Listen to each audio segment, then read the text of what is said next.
guys, welcome back to my channel. Long time no see. Basically, I have not filmed a video in a couple weeks now. I took part in the Booktubeathon and the biannual Bibliothon, and I really didn't film all that much, or I didn't film at all that week, mostly because I was trying to dedicate more time to reading.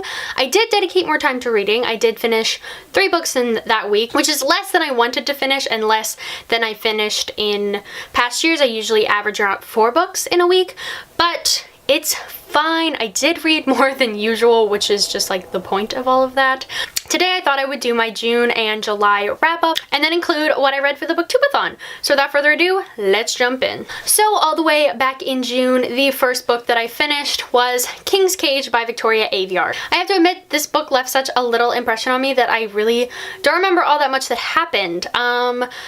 This was probably my least favorite of the series, which is saying something because I really didn't love the second book.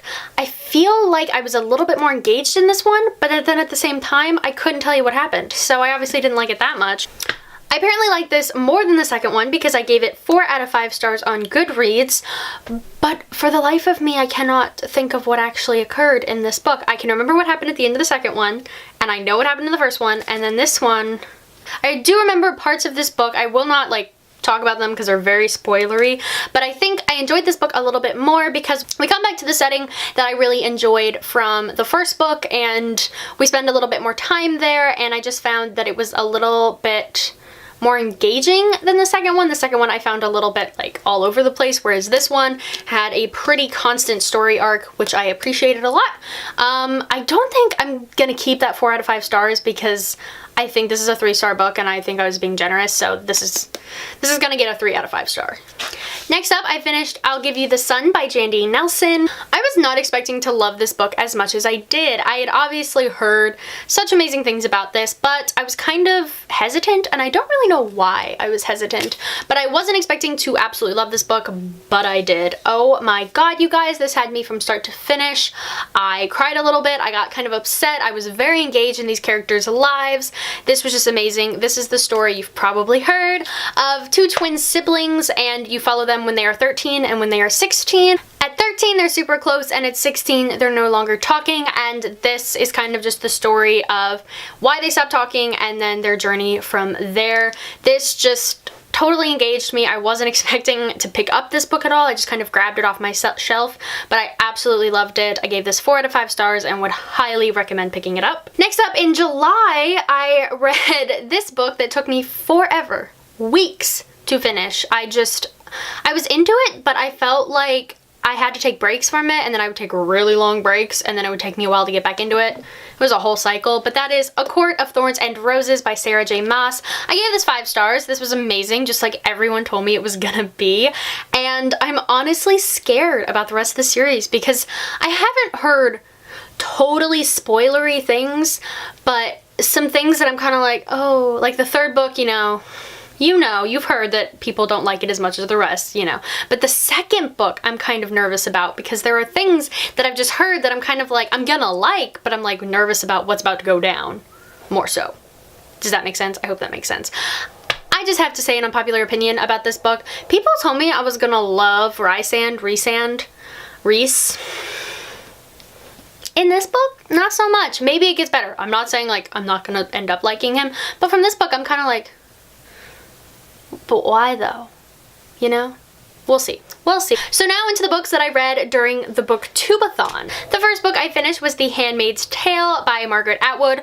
5 stars. Oh my god, more people need to talk about this. I heard about 1984 like crazy when Trump became president for obvious reasons. People were really into it.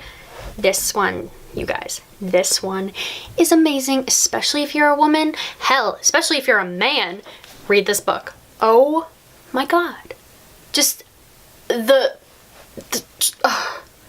whole thing is amazing. It's a dystopian. It was pretty much the first dystopian. This takes place during a time in the near future where basically women are no longer allowed to read and they're no longer equal members of society, and it's just insane.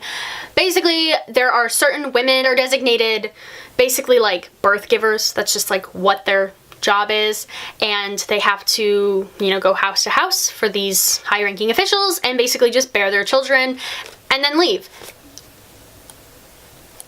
It's so good. It is so good. I was so engaged in it, and it's like I didn't even realize I was engaged until I was halfway through in like 3 hours and could not put it down. Amazing. Highly recommend. Please pick this book up. I read this for the Banned Book Challenge part of the biannual Bibliothon.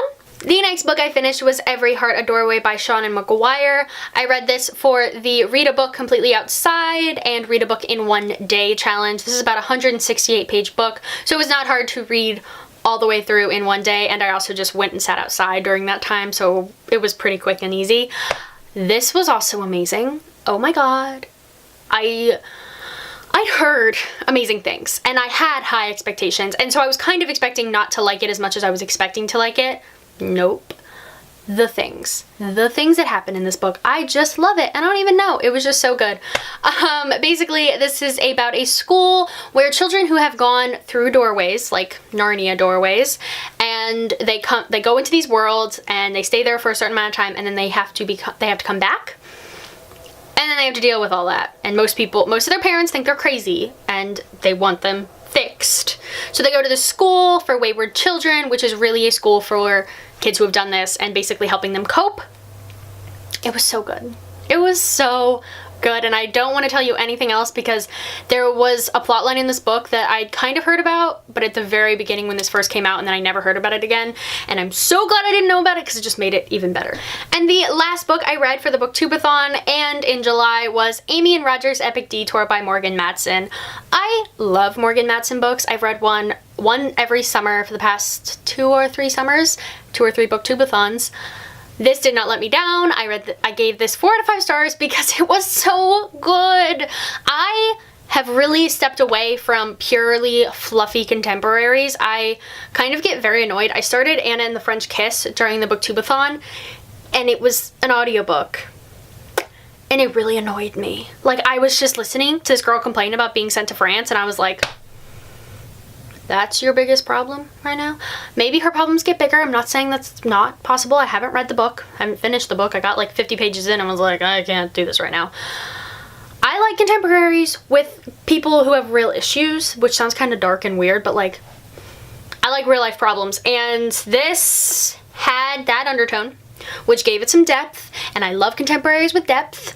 It just makes it better, and this was so good. I am going on a trip to Florida, a road trip to Florida. I'm not going to be stopping like Amy and Roger do. It's just going to be a straight shot to Florida, but it like put me in a really good like road trippy mood. It's so cute. You get like playlists in here and like pictures and maps, and it's adorable.